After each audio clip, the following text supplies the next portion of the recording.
Hello and welcome to the MB Om podcast, where you will learn to master the business of yoga with guests from around the world who have experienced becoming successful yoga teachers, studio owners, and much more.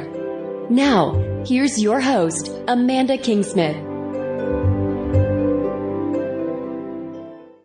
Hey everyone, and welcome to another episode of the MBOM podcast. As usual, I'm super excited for today's episode. I have special guest Jen Corley here with me, and Jen is joining me from WeTravel, and WeTravel.com is a really great platform for people who either want to find retreats or who want to develop retreats. So if you're a yoga teacher looking to develop a retreat, this is a great resource where you can basically get assistance throughout the entire process of creating a retreat. So WeTravel is not just a platform where you can go and post it and they help you market it and find people.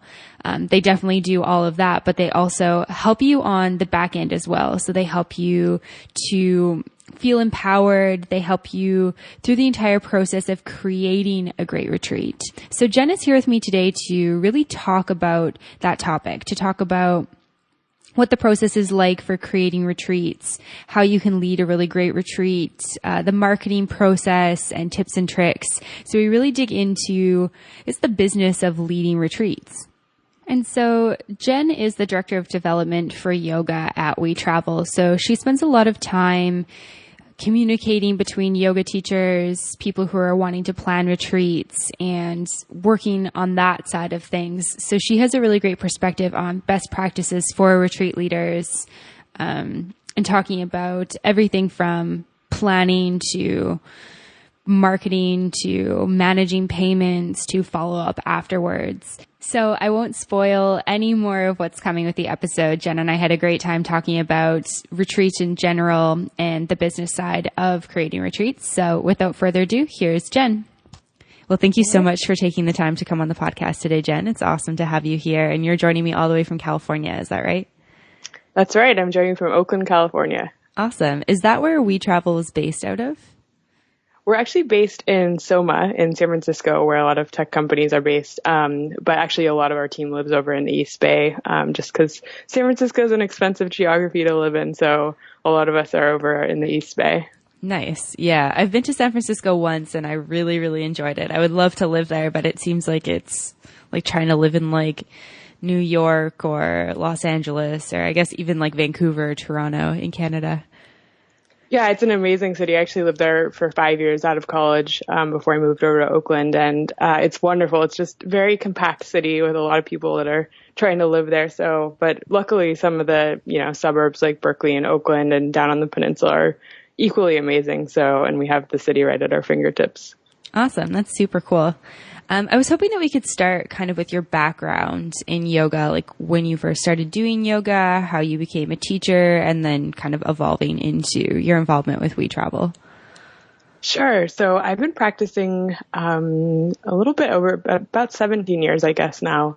And I came to it when I was in college. I actually came through Bikram yoga, which I don't practice anymore, but it really was, I sort of came into it from the health, and I was living a very sedentary life at the time, working a lot of hours, and my practice has totally evolved from that point. But I, came into it without knowing much at all about the history or philosophy or kind of the rich texture of all of the stuff that I learned as I went through training.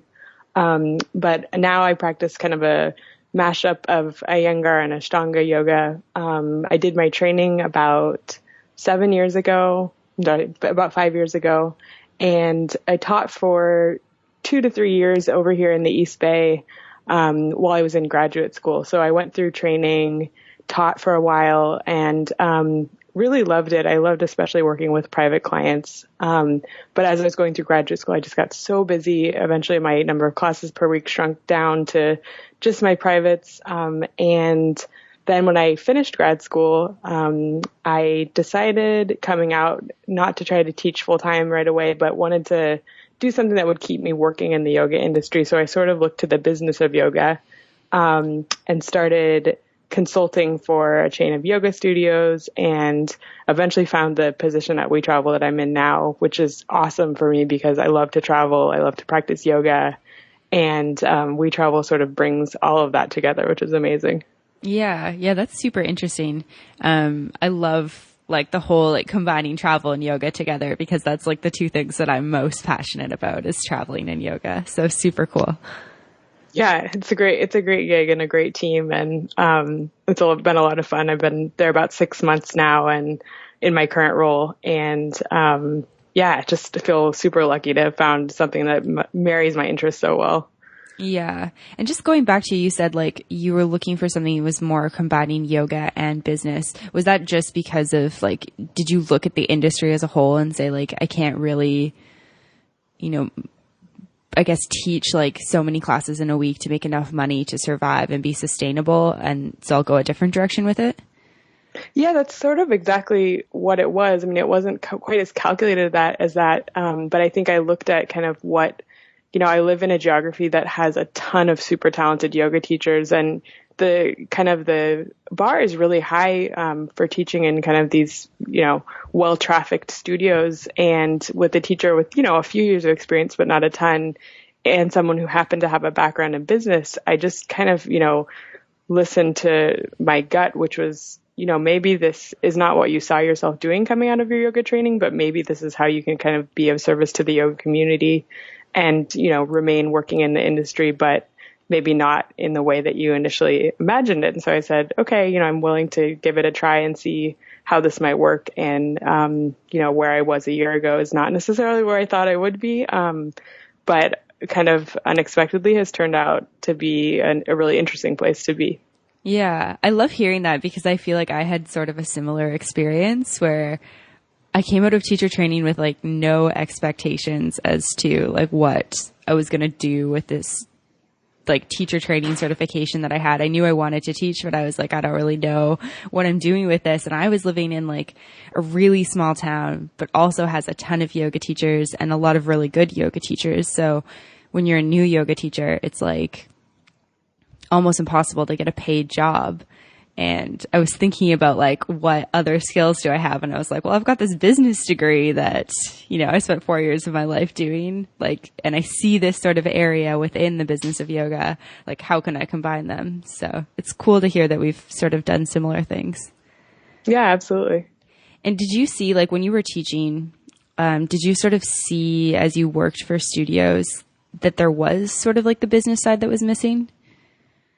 Yeah, I think it's partly because, if you look at it from a teacher's perspective, sometimes the business end of things is not where people, either have interest in or have necessarily huge aptitude for spending, the hours in the week that they're not teaching, kind of doing the promoting and marketing and administration and business side of things that maybe they're called to do, but aren't necessarily really enjoying it 100% of the time. And so I think having some support systems there, whether it be, online resources like the company that I work for, WeTravel, or, people that are employed to actually help them think about, those, sides of the yoga industry that maybe are not part of the teaching, the in-studio teaching experience. I think it's definitely, as the industry grows and evolves, they're probably going to be more formalized, job descriptions around supporting teachers, but it's definitely, as the industry continues to evolve and change, I think we're going to just kind of see that continue to develop, and hopefully teachers are going to get some support so they can focus on, play to their strengths rather than having to sort of wear a whole bunch of hats all at once. Yeah, definitely. I think that it's like so important for teachers to remember that it's like they don't need to be really great at all these different aspects. It is this like, you're really good at teaching and that's the thing that you do really well. So how can you let other people help you with the things that you don't necessarily do as well or don't come as easy for you? Yeah, exactly. And so talking a little bit about what WeTravel does, can you tell me a little bit about the company, what you do with the company and that sort of thing? Yeah, absolutely. So, the company's been around for 2 years, and it was actually founded. It's a really interesting story, and probably one of the main reasons when I was deciding whether to join or not. But like sort of sticking my lot in with this super interesting group of people from all around the world. We have 7 people in San Francisco full time right now, and I'm currently the only American, not American citizen, but the only person born in the United States on our team. Oh, wow. So it's super linguistic, multicultural. People are from all around the world, but our 3 co-founders are actually from Indonesia, Azerbaijan, and Switzerland. And our CEO is the guy from Switzerland. He actually had the idea for founding WeTravel while he was working in Central Asia for the Red Cross. And he, as a side job to make extra money, was leading groups of Europeans around different countries in the former Soviet socialist republics like Uzbekistan and Turkmenistan. He was taking these trips with groups of wealthy Europeans around these countries to kind of make ends meet. And I think he, as a kind of impromptu tour organizer, experienced a lot of the same problems that yoga teachers have when they sort of put on this temporary hat of being a tour operator or a retreat organizer. There's a lot that goes into it that you might not imagine at the outset in terms of kind of the administrative side and the collecting payments and making sure everyone's on the same page in terms of group communication. So he started to think about developing these tools all the way back then. This was probably 5 to 7 years ago. And then he was at business school at UC Berkeley with our other 2 co-founders, and they'd had similar kind of background in tourist industry, but it hadn't been their kind of major focus. And so they all kind of, one guy our CTO came from a very tech background. Our chief marketing officer had worked for the president's office, the office of the president of Indonesia, organizing kind of like foreign delegations to different countries. So he'd had that kind of tour organizing experience. And so they all sort of joined forces and put together this really cool team, based in San Francisco that has just, tons of travel stories. Like, it's so fun when we get together in the office to kind of talk about places that we've been or that we want to go. But just this group of people that is kind of absolutely from every corner of the globe, but the common thread is that we all really love travel. And then within the yoga team, obviously, there's also the common love of practicing yoga and learning about yoga and being able to do that in the context of travel. It's really neat. Yeah, that's such a cool story. It's so neat that he was like doing something, saw a need, and then kind of rolled with that to create a business. And so WeTravel has different branches then. So it's not just yoga and yoga retreats then? So it does have a few different, its tools are sort of able to be used by a lot of different types of travel groups. So yoga is our biggest segment and has been our fastest growing segment over the past year, and is definitely kind of where we're looking to the future, just because we found it to be such a good fit between what teachers need and this kind of tools that we provide. But that said, the tools can also be used. We have a lot of student groups that use our tools online, and also kind of culinary treks and music festival travel, kind of you name it. And, you can shop for those kinds of travel experiences if you're someone that wants to go on from the user end and say, I'd really like to do service in Malaysia, for example, and, I want to connect up with someone that's leading a group there. So it's not limited to yoga. And certainly if you go on the site, you can see that there's like a pretty wide range of different travel experiences, but yoga just sort of, it's a good fit, like I mentioned, between the organizers and the tools that we have. So that's really been kind of our number one area of growth. And currently, if you look at the trips on our site, it's definitely the majority. Yeah, that's super cool. And so can you tell me a little bit about like what you do for WeTravel? Sure. So I joined because we were, present and growing in the yoga market. They wanted someone to kind of focus on the yoga segment specifically. So it's actually myself and my partner in crime. Her name is Pia. We are both teachers who have had some business background as well. And so we sort of both serve as ambassadors to the yoga community, basically getting teachers to understand our product and kind of helping them, support them through the process as they're putting on their retreats, helping them to use our tools most efficiently and answering any kind of questions that they may have, but basically just kind of to spread the word about what it is we do and hopefully kind of bend the ears of teachers that are offering retreats and kind of want to do it in a easier and like slightly less painful way. Yeah. I've never offered a retreat myself, but it seems like I've talked to a couple different people on the podcast who have given like, I guess like advice or shared experiences about retreats. And it sounds like a really scary thing.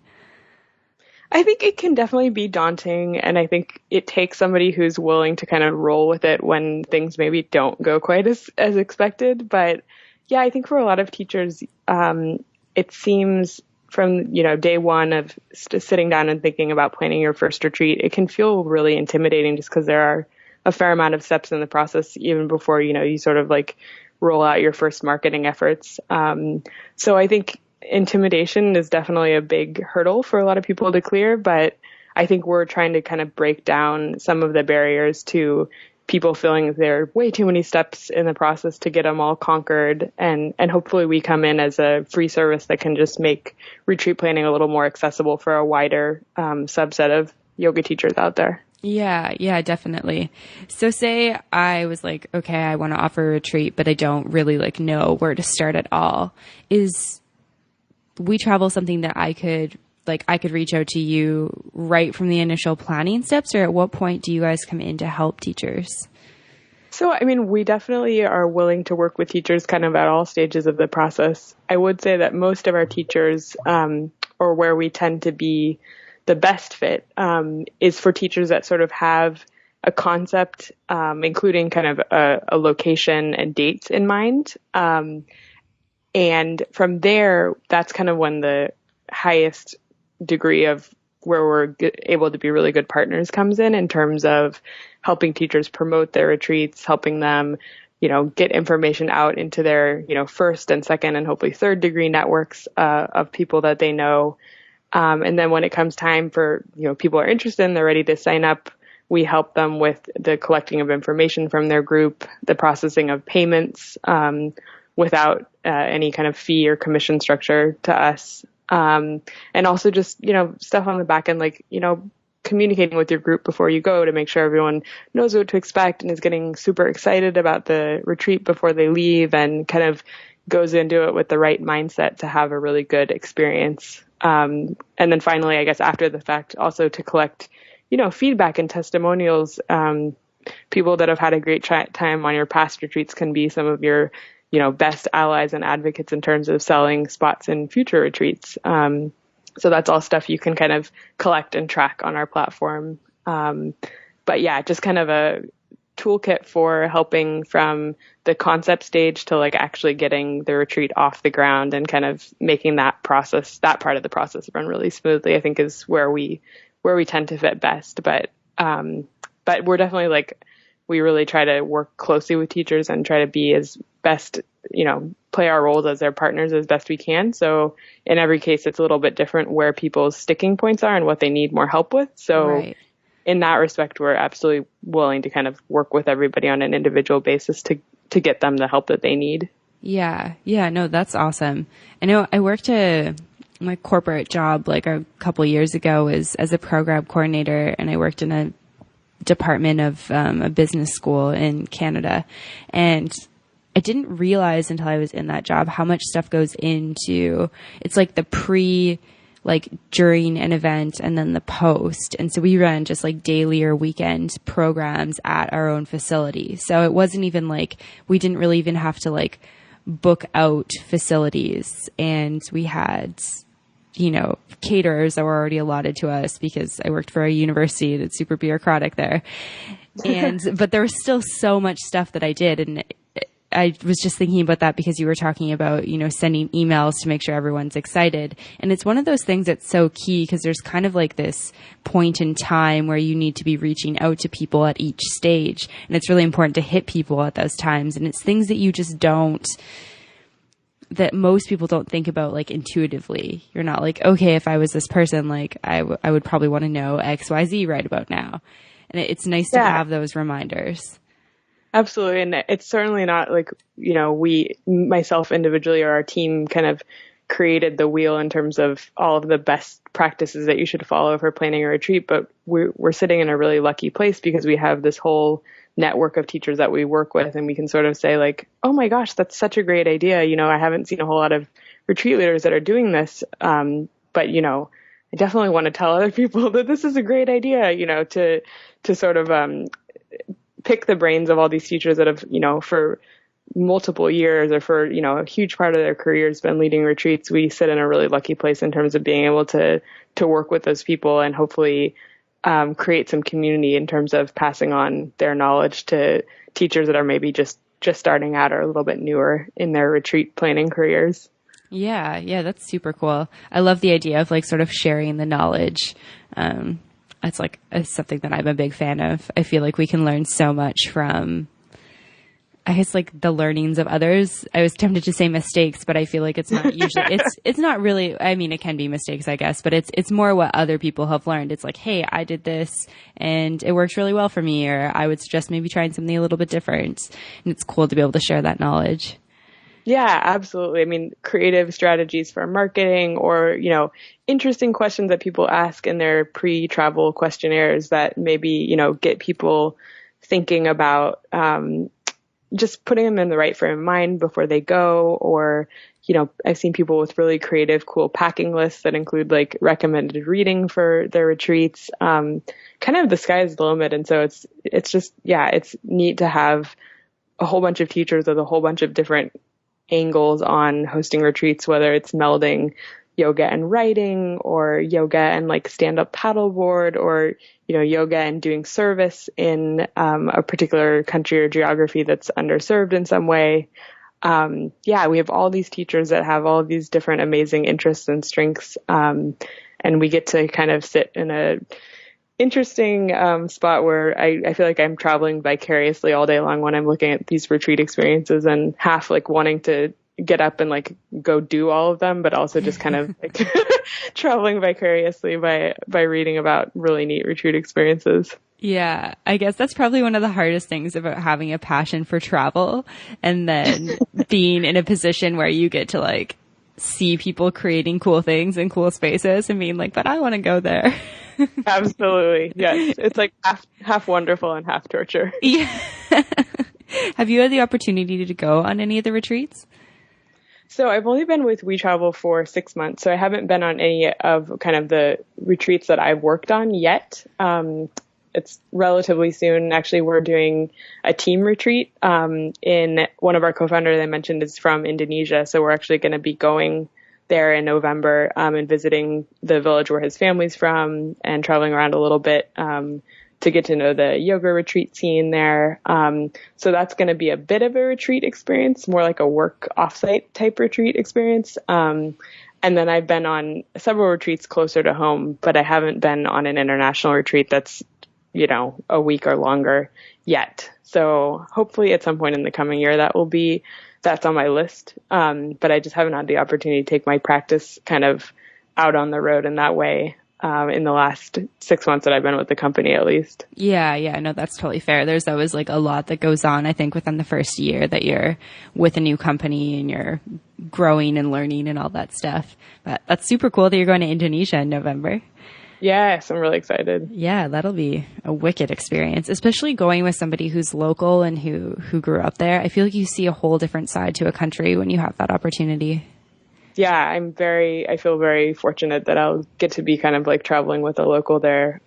Just because anywhere you go, you never really know, even if you try to get off the beaten path, you never really know what the divide between kind of the local experiences and what you're getting as a tourist from, the United States. So I think it'll be a very unique, experience to kind of bond with our team and then also to get to see, Indonesia from a local perspective. Yeah, definitely. It'll be cool to see something other than like the major tourist attractions of like Bali. Yeah, absolutely. Not that they're not wonderful, but just, different lens. No, totally. I love Bali. But it's just nice to see like sort of the other side of it as well. Definitely. And so if somebody comes into WeTravel and they're like, okay, I've got this idea for a retreat What are where's somewhere that you would start with them in terms of giving them advice or tips or best practices for going forward? So let's imagine that they have kind of a concept, they have a retreat center and, a time of year. But I think when I start working with somebody who's at that kind of stage of the game, because that's probably, out of 100 organizers that I work with, about 80 out of 100 or so are kind of at that stage in the game. So they have the concept, but they are kind of ready to get started in terms of marketing and, even putting kind of the finishing touches on the concept in terms of things like giving your retreat a name, I always think is something that people maybe tend to undervalue or place not quite as much as importance as maybe they should be, just because, that title is going to be on your flyers. It's going to be on your Facebook page. It's going to be in all of your email campaigns. It's kind of right there front and center. So if you can find something that's, that catches people's attention and is creative and sounds nice, but also says something about the uniqueness of your particular retreat experience, it's a chance to really kind of set the stage in the right way and frame the experience in the right way, right from the first time you're communicating about your retreat to your audience. So yeah, picking a great name that's kind of ear catching is one thing I always encourage teachers to place some, put some time into. Also just visually, when we work on the listings, making sure the images are great, and we have a itinerary builder that allows you, if you want to set an itinerary or if you want to just have a series of click-through images that show different aspects of the experience, different activities that you're doing, for example, or different places that you may be traveling if it's a multi-destination retreat. But just to kind of marry images and text, and there's a lot of different customizable features that we have on our site that allow people to really, because I think one thing is that not all students are created alike in terms of how much information they want to receive about the retreat. Some people want to know every single tiny detail, and some people are like, oh, I love this teacher. I love what they have to offer. I'm kind of going to place myself in their hands, and I don't want to know too much. I just want to show up and practice and travel. Right. So, you kind of have to take into account that people have different kind of tastes in that respect, and hopefully put together a retreat page that will give everybody enough information to get them comfortable to sign up, but not necessarily overwhelm the people that are just sort of wanting to have an easy process of a few clicks and then they're, signed up, paid for, and, just are going to show up with their, with a smile on their face and the suitcase in their hand. Yeah, no, that's a really good thing to think about. It's so interesting how people have such different tastes around how much information they want, or even what type of accommodation they want, or how much free time they want during the retreat. And I know I was talking to Taylor Harkness on the podcast, and his biggest piece of advice about retreats was that you're never going to please everyone. So just be yourself, do your thing, because everyone is not going to be 100% happy all the time. And that's kind of just the reality of it. Yeah, absolutely. And it's hard. It's hard. It's a hard thing as a retreat leader to hold space for people for the space of a weekend or, 10 days, or it might be longer than that. And yeah, just knowing that, another thing that I always tell teachers that it's their first time, or they're, getting really excited about the schedule and ambitious in terms of packing their itinerary filled with all this really cool, juicy stuff. And it's well, that's awesome. And more power to you, but also allowing yourself a little bit of downtime to decompress at the end of each day, or, for some little window of time each day, so that you can, when you are holding space for your students, when you're teaching or, leading them in certain other activities you may be offering, that you can really be present and not get sort of frazzled and in your head. And you can make it through the weekend gracefully, as best you can. But to have a little bit of time to be alone as the retreat leader, so that, or think about co-teaching. But again, it's different for everybody what they want to do. So just to make sure that you have the support you need before you go, and also while you're on retreat, you have kind of the support and the resources and the rest that you need to have the other hours be filled with, amazing teaching and hosting otherwise. Right. And is that something that you guys encourage teachers to do sort of when they're planning their itinerary? Is like, if they've never done it before, especially, it's like, I feel like maybe you don't realize how much energy you have to put into it, and like how draining it can be to hold space for all these people constantly, sort of like 24 hours a day. Yeah, I mean, I think everyone has a different like natural reserve of energy and a different level of extrovertedness versus introvertedness. But I do caution everybody to, if it's their first time and it's especially longer than, maybe a weekend or a long weekend, to really be a little bit cautious in that respect, not to overcommit yourself.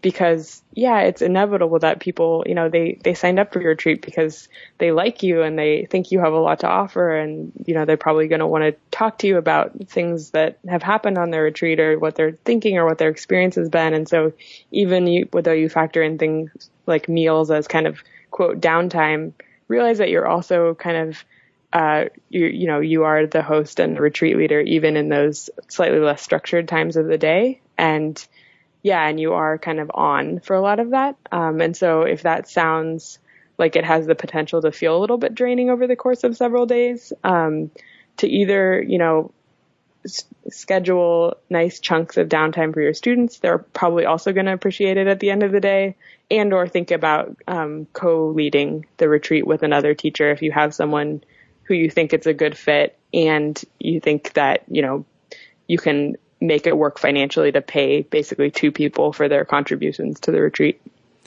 Yeah. I think that it's a good point to remember that like everyone has different energy levels as well. And I think that it's another thing too. It's like if you're a super extroverted teacher who has a lot of like high energy and you can teach a ton of classes in a week and it doesn't really drain you like physically or mentally as much as maybe other people, remembering that there might be somebody on your retreat who is more introverted and needs more like time to themselves. It's like everyone who is on your retreat as well is going to be a little bit different in that regard.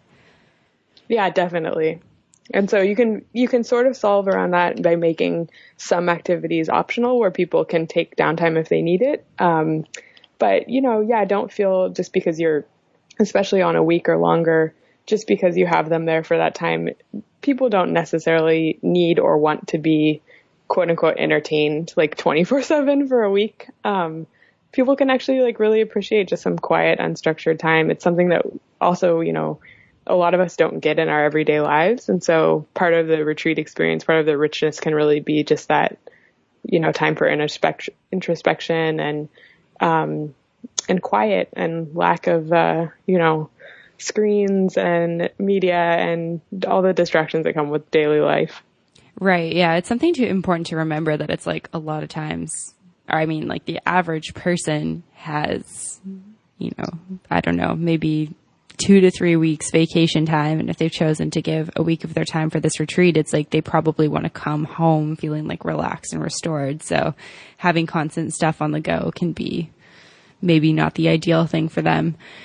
I cannot remember for the life of me who told me this or whose story it was. It was something on the podcast, and I can't remember if it was a guest or a guest telling me about somebody else, but it was somebody who was saying that when somebody was leading retreats, this person actually doesn't like eat any of the meals with the people who are on the retreat. Like that was kind of their escape. I feel like it was somebody on the podcast who was telling a story about somebody else that they knew of.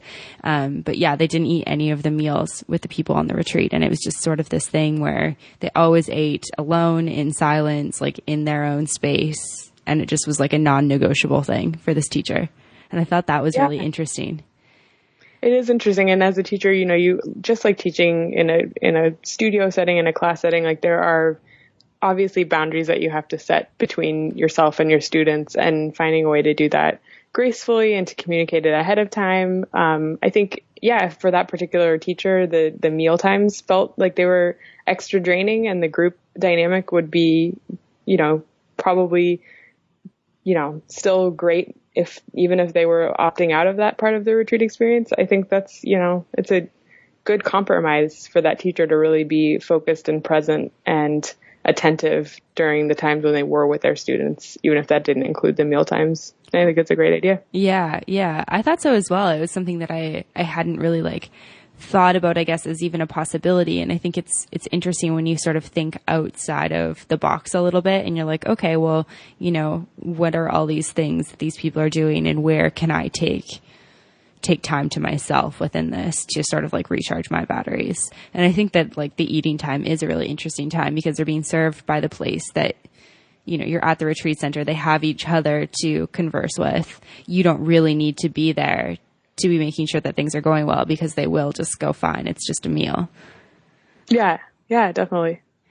I'm curious about if somebody comes and they maybe have a couple retreat center options or maybe they don't have an option yet. What's are sort of the like best practices for that, or what sort of advice do you give people around that?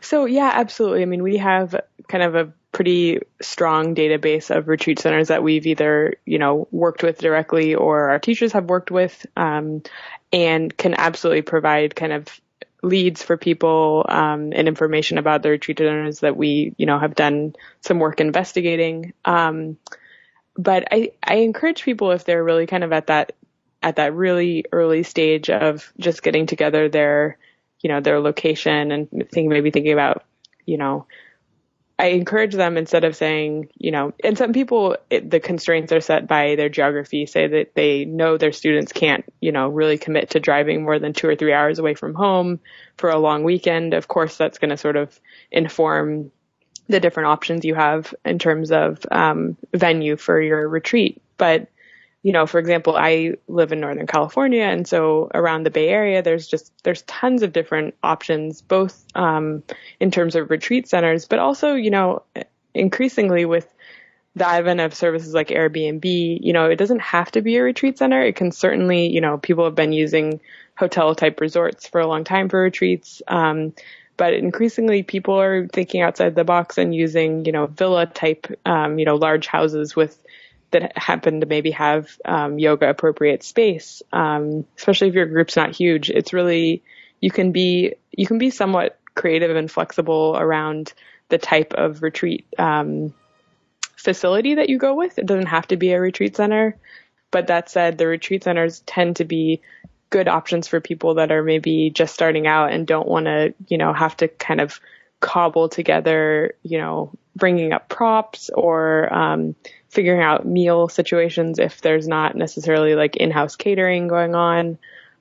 So just kind of, I tell people to like have a very clear vision of what they want their offering to be. And then kind of within reason, within the geography that's, you know, that's of their choice or kind of the realities of what their student base is, then say, okay, this is the kind of experience I want to have. And how do I make that work in terms of partnering with a retreat center or other venue that's going to be able to serve up the kind of experience that I want at the price that, you know, that is feasible for myself and my students to sort of make it all work. So there's kind of the experiential component, there's the financial component, and then also just kind of the geographical component. But with all of those different options that I mentioned, not just retreat centers, but hotels and other kinds of resorts and rental villas or, you know, other rental type situations, there definitely are a lot of options out there. And that's part of the difficulty, is that sometimes that can feel overwhelming.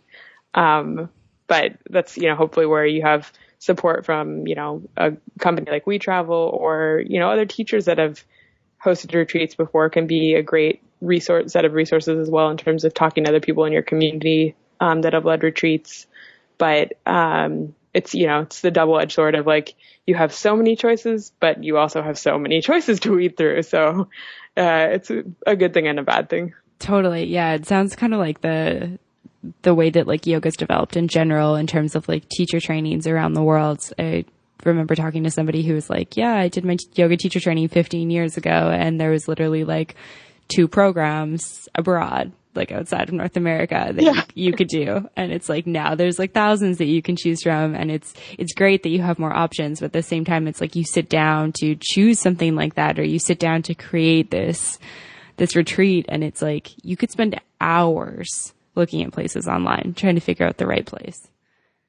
Yeah, I mean, you really could. And so having some support from somebody who's done it before, be it, a company or a community in your own community where you're teaching, or online communities. We have like a retreat leader hub. It's a closed Facebook group for teachers that have worked with us or are interested in working with us. But yeah, being able to have a community that you sort of like can spout out questions to. Hey, has anyone ever been here before? Like, because especially for retreats abroad, like, of course, everyone's always going to recommend that you go to the retreat center that you're planning on hosting your retreat at. And of course, that's ideal, but it's not always a reality. So collecting as many kind of like unbiased reviews as you can before you show up with your students someplace is definitely a good idea, and definitely possible if you're willing to invest a little bit of time. Yeah. Yeah, for sure.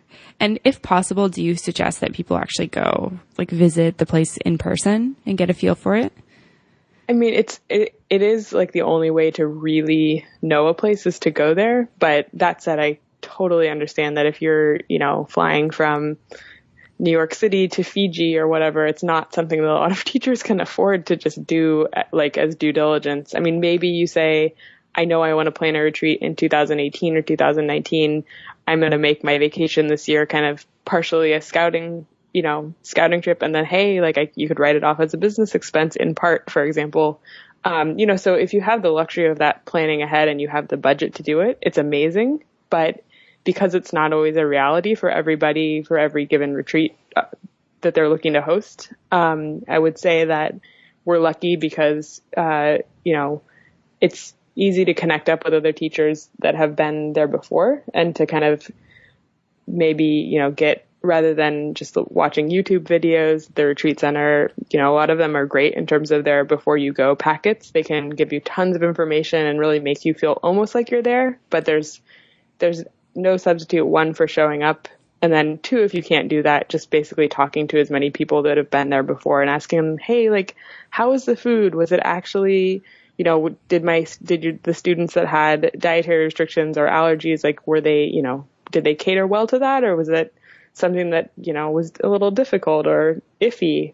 And also kind of the management, I would say another good thing to do due diligence on is like, how professional is the management? As the retreat organizer, did they answer your emails super quickly? Were they really responsive and helpful? Or, did your emails turn into phone calls, turn into like chasing them down? And, what made that experience before you go say about kind of how they manage things on site? So there's definitely a lot of good, interesting angles in terms of how you can get some of that research done. But if you can go, it's great to do so. If you can't, you can certainly kind of fill in a lot of the gaps, by talking to people and by, just doing your research online. It can help quite a bit. Yeah, definitely. I love that you said like talking to other people who have been there and finding out, do they actually cater for, food intolerances and that sort of thing. Cause I feel like there's a lot of great places that like definitely live up to everything that they put on their website or that sort of thing. But I know from my experiences, like staying at hostels or staying at Airbnbs is like, a thorough clean and a wide angle lens and a great app can make something look so much better than it actually is. Yes. And you don't want to be caught off guard, and you certainly don't want to show up someplace with your students that you're not super proud of. And so getting to that level of comfort, I mean, I think, yeah, as long as you do your homework, it's not mandatory to show up beforehand, but you do go in with like that extra little bit of confidence. So I think it's all about getting comfortable. And once you sort of feel comfortable, throwing your lot in with the retreat center, because you've done, homework and you've talked to people and you feel a pretty good degree of confidence that when you show up, there aren't going to be like any horrible surprises. And there typically aren't. It's again, like it's doing the homework versus kind of rushing into it and picking something, again, like you said, just based on those beautiful wide angle camera lens photos or because you're really excited about the destination and you've maybe always wanted to go there. But definitely something you can kind of, I think you can get to the bottom of if you talk to enough people. Yeah, that's awesome. I think that's something that I really love about like what WeTravel is doing is that it gives the opportunity for people to have that like opportunity to hear from what other people have experienced. Like, I know that sometimes it's really tough if you're like, for example, I was looking up different buses to take in Malaysia yesterday, and it's like, you know, the TripAdvisor threads are just like so tedious to like peel through and see, you know, who's just written like a bad review because they were angry in the moment because their ticket got screwed up. Like, how many people does that actually happen to? And it can be really difficult with those things sometimes. It's nice to just talk to somebody firsthand and like straight up just get the answers to the things that you're kind of concerned about. Yeah, absolutely. Yeah. I would love to talk about marketing. Marketing, sort of this like, I don't know, big complex thing that I think is scary to a lot of people. I guess there's probably like pre-marketing and then marketing or maybe social media kind of mixed within the retreat, and then post-marketing as well. Can you kind of talk a little bit about all those different stages?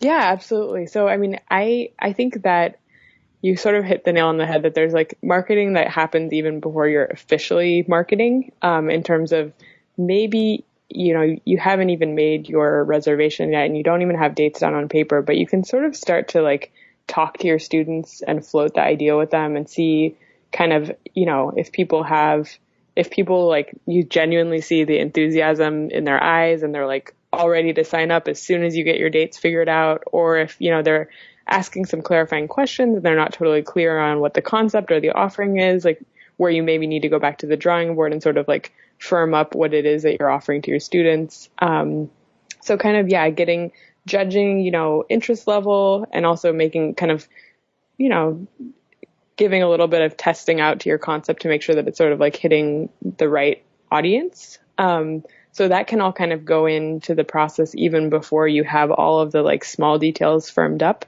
And it can actually, as I was mentioning, just kind of inform some of those little tiny like nitty gritty details of the retreat experience. But then I think once you get to the point of actually having your offering kind of solidified in terms of the location and the dates and a rough idea of kind of how you are going to have it structured, then it's great to actually, yeah, as you were mentioning, kind of go in with the formal marketing efforts. And I think that's where people start to get a little uncomfortable, because it's sort of like, ooh, I put all this together and I'm going out on a limb and kind of trying to sell it to my students for better or worse. But that is kind of where, you know, you have to feel comfortable getting in front of your students and speaking with, you know, genuine enthusiasm that this is going to be an amazing experience and here's why, and here's kind of, you know, here's what I'm envisioning for it. And hopefully you connect with the right people, you know, that experience is really speaking to.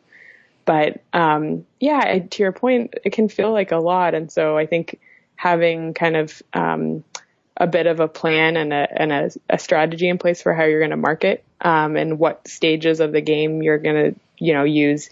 Email marketing is huge. If you don't have an email list, like, it's definitely something to think about getting together prior to hosting your first retreat. But a MailChimp account is a great idea. And then using social media. I know not all teachers like love to jump on the social media bandwagon, but it is a really good way to reach, because you're not just necessarily reaching your first degree of, you know, your Facebook friends, but it makes it really easy for somebody who does sign up to then share it with their friends, and maybe, you know, they have a friend of a friend sign up and that kind of thing. So it can really expand your reach in a different way than certainly like, you know, flyers in studio. It's kind of your immediate student base, and then emails can obviously be forwarded. Social media, I think, makes that second and third degree connection just a little bit easier.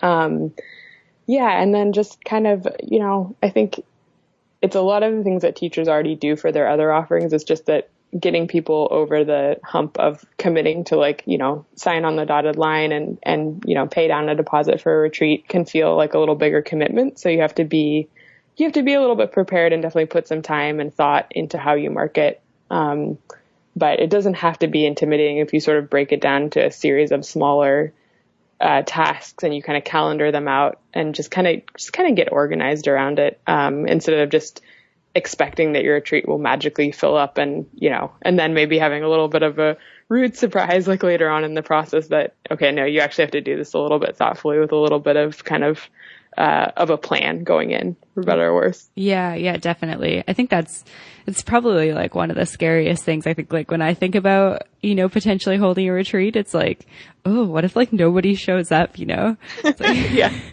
You're not like, the only teacher with that thought. Yeah. Oh, absolutely. totally. I mean, it's that thought too, when you're like, I remember feeling it when I like first started teaching yoga, where I was like, oh my God, what if nobody comes to my class today? Yes. What if people like see my name on the schedule and are like, no, I'm not going. Like, even though people, they don't even know who you are at that point. They have no idea. They just want to do yoga. Yeah. Do you have a recommendation for how far out people should be doing sort of this like pre-marketing stage? Yeah. So for the it sort of depends to think about marketing kind of as a process that encompasses pre-marketing through, through formal marketing, through going on retreat, and then kind of the post-marketing that we also have touched on a little bit. I'd say like the very earliest stages of marketing for a local retreat, local retreats where you don't have to buy a plane ticket, it's like a totally different story than if you're asking somebody to hop on a plane for 12 hours and stomach the cost of that ticket on top of the retreat cost. So I would say, if it's something that you're not asking people to buy a plane ticket for, you have a lot more wiggle room. And it could be, a few months up to 6 to 8 months in advance gives you like a very solid window. I would say if it's your first time, even for a local retreat, it's great to have like up to a year, even for a local retreat. But if you don't have that, it's not necessarily kind of a hard and fast rule. So I would just offer up that like the big kind of line in the sand for a lot of people is that plane ticket. And so if you're asking people to get on a plane and you've never done it before, like I wouldn't encourage people, or I would strongly encourage people to give kind of the process at least a full year from pre-marketing through the departure date. If it's somewhere abroad, just because we were talking about marketing just a minute ago, and like sometimes your marketing efforts will have multiple stages and multiple iterations, and a lot of people need frequent reminders. And if you have the space of, a few or several months from the day you first kind of formally announce the retreat to when you are financially maybe on the hook for your reservation costs, I think that it makes the process a lot less stressful. So there's no kind of hard and fast rule, but the longer you have, generally the better. And it's, even if it's a international retreat and it's like a year plus out, kind of by getting it on people's radar screens and maybe on their calendars, if you're doing it in kind of a passive way at the beginning and just kind of getting the word out gently, you don't need to necessarily worry that it's too long being in the market. But, I would say much over a year is probably overkill, but you want to give yourself more time than you might naturally think than you need. It's always nice to have that extra time for a buffer. Yeah, definitely. Just in case anything comes up or changes, I would assume. And then as you move into sort of like going on retreat, do you suggest, posting on social media, if you have that, kind of like sharing the experiences to get people excited for the next one, or to get people sort of like put the bug in their ear? Yeah, I mean, it's hugely powerful. I would say that, don't underestimate how busy you will be on retreat. So you may not have a ton of time to be like, constantly snapping selfies and like writing captions and getting it out to all of your different social media channels. So, if you think about it a little bit before you go and you're like, okay, these activities are going to be really great in pictures, and I want to make sure that I, snap a few of these pictures, either to kind of like write about on social media in real time or after you get back. But make sure that you kind of go in with a little bit of a game plan, because you probably will end up being busier than you think. And, from there, just kind of seeing how it feels. If it feels like something that you just don't want to do, you can also elect somebody else within your group who's maybe an amazing photographer to sort of tap them and say like, hey, I always get distracted because when I'm teaching or, leading XYZ activity, can you make sure or tap a few of your students, just say, can you guys make sure that you take some pictures? And some people have like a great gift for kind of being able to like remember in the moment to capture that stuff on film. And so it doesn't have to be you're responsible for 100% of it as a teacher, but definitely important for marketing future retreats to get some amazing, images and memories and testimonials, different media. You can kind of capture the experience, and then hopefully, for future installments, kind of give people a real taste of what they might be experiencing with you. Even if it's a different location, there's obviously commonalities to your teaching and to the kind of message that you're going to convey to your students. So yeah, don't think you have to do it all yourself, but definitely don't completely miss the opportunity if possible. Right. Like finding that balance sort of between the two of those things. Yes, exactly. And then getting back from retreat, what are some post-marketing strategies? Yeah. So, I mean, definitely, as we just mentioned, the images and the testimonials, and if you have video, like those are fun too. But, for one thing, it's, the group that goes with you. Of course, you want to try to deliver as wonderful an experience as possible so that they become interested in your next offering of a retreat, be it to the same place or someplace different. So keeping your group, communicating with them after the fact, collecting their feedback, collecting any pictures that they've taken, certainly collecting their testimonials if they have interesting insight into what really made the experience for them. You definitely want to know that. And then, you can certainly, it's amazing, coming back. And I think one thing, this isn't exactly a marketing strategy or insight, but one thing for both teachers and students coming back is like, give yourself a few days to kind of like decompress, come off the experience, just like instead of like crash landing into your everyday life, like go slow for the first few days and build in some time to kind of come back down to earth. So yeah, and that kind of speaks to the marketing thing of like, you don't have to like come back and have, your next, installment sort of like and seize the moment that very day or week. But it's, these are kind of memories and testimonials and experiences that hopefully you've kind of chronicled them in one way or another. So you can tap into that again, when you've had a little bit of time to kind of think about what went really great, what went not so great. And then, all of the images and the testimonials and stuff, they're not going anywhere. So they're absolutely there for, in the coming weeks and months following the retreat, to kind of start to position and speak to what your next offering might be and try, hopefully, connect up with your past group. And then anybody who maybe was on the fence last time, get them excited about next time. Awesome. That's a great piece of advice. I think it's something that I've slowly learned as I've got older, is that just like in general, if I go somewhere, it's usually nice to have like a day or 2 days to kind of like decompress from whatever I was doing. And like even things like getting your laundry done before you go back to real life is so nice. Yes, absolutely. Especially if you've been somewhere like hot and humid. Like if you've been in Costa Rica running a retreat for a week, it's like nice to just throw your entire bag in the laundry and have like clean, fresh clothes before you like go back to your regular like studio teaching life or go back to your office job or whatever it is that you go back to. Yes, absolutely. Yeah. And you sort of think as a retreat leader, maybe, I've been away from my studio classes and my clients and everything for so long. I'm so tempted to just like jump right back in. But yeah, there's definitely, for both the students that have been on the retreat and the teacher, there's like definitely a normalization kind of period that you need to like take that. It's kind of like lying in Shavasana at the end of a practice, like take the time to like soak it all in and absorb it. And it's just going to like kind of be all the more transformative for having given yourself a little bit of space at the end. Totally. I love that.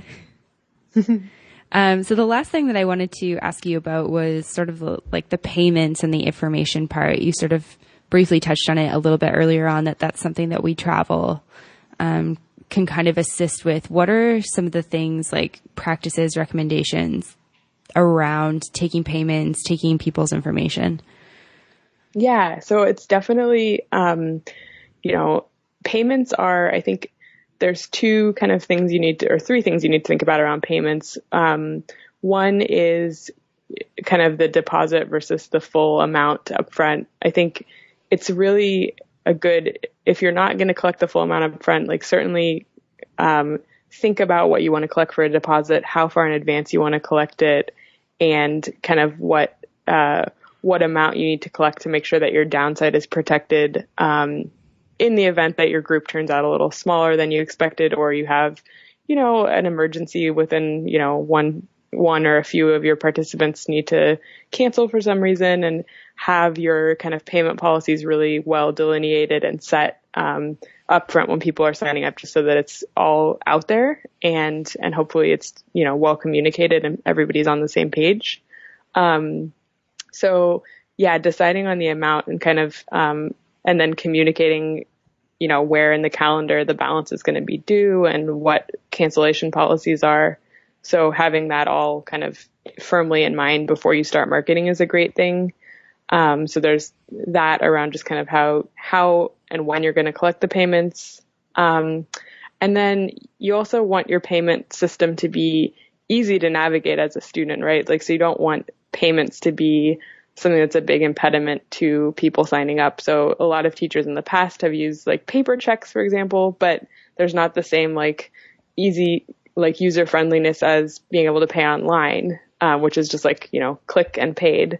And so that's where a service like ours comes in, that you can collect payments online, is great. And the benefit and the upside of our system is that unlike PayPal or Google Checkout or Square, some of the other credit card services out there, with our service, you can collect payments for free and not lose any money as the teacher. And I think that's really important consideration, just because obviously a lot of people don't lead retreats in hopes of like, making tons and tons of money, but you want to make sure that you're fairly compensated. And even those, relatively seemingly nominal amounts for credit card fees, like they can eat into your bottom line if you're the person absorbing those fees as a teacher.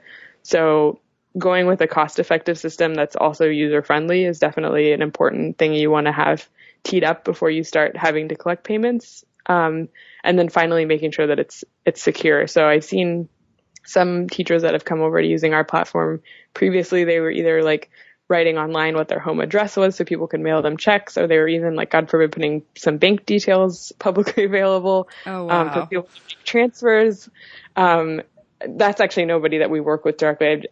I have seen it out there. And yeah, it's just, you want you to be secure as a teacher, and then you also want your students to feel really secure about the payment route that they're using online. And so that's something that we can offer too, because you want to make sure that you're not putting, an undue amount of information out there. And so, yeah, I would say the security and the kind of fee-free basis of using the WeTravel payment system is definitely something that's a big selling point for a lot of teachers, because it helps you kind of navigate both of those considerations pretty well.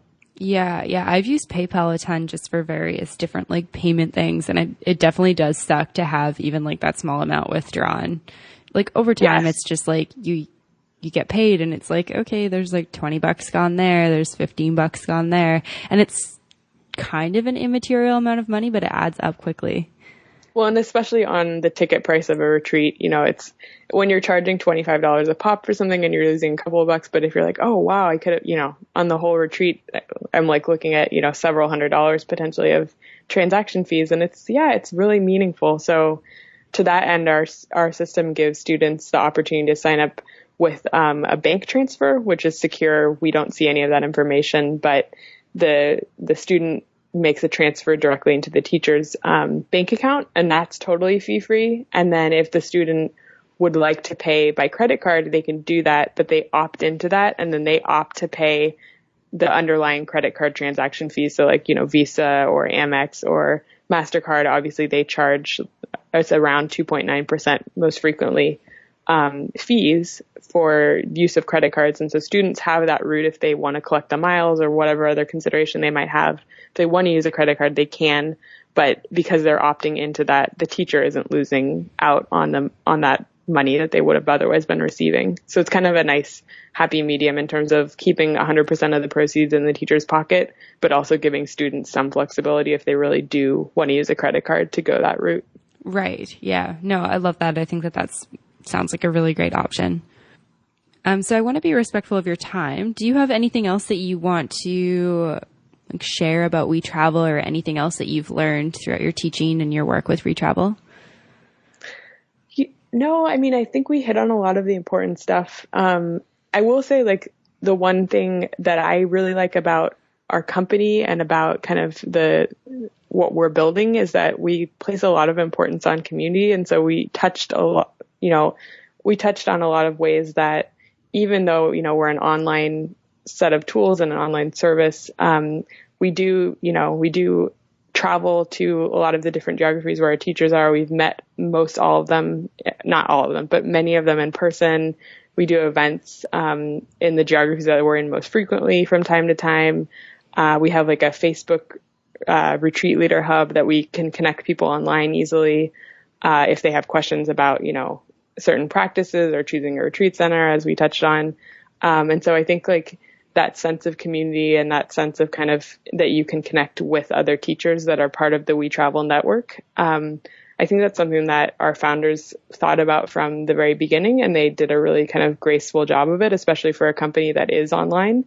And in the yoga segment, it's just been really cool because, teachers from different geographies and that teach, from different schools of yoga or with different, auxiliary talents in their back pockets. It's just really cool, like having that kind of well-networked set of people, be at least like loosely affiliated by their affiliation with WeTravel to, a much broader global set of teachers that, have been through this process before and can have a lot of insights to share. So yeah, I think that's one of the things that I'm working on to continue to support, but also something that I've been proud of and was one of the reasons that I felt drawn to joining this company. Yeah, I love that community aspect of it and the fact that it's more of like creating like it's a resource, but it's a community-based resource. So it's not just like, hey, sign up for this. We've got like a bunch of stuff that'll take you through things. It's like very personalized.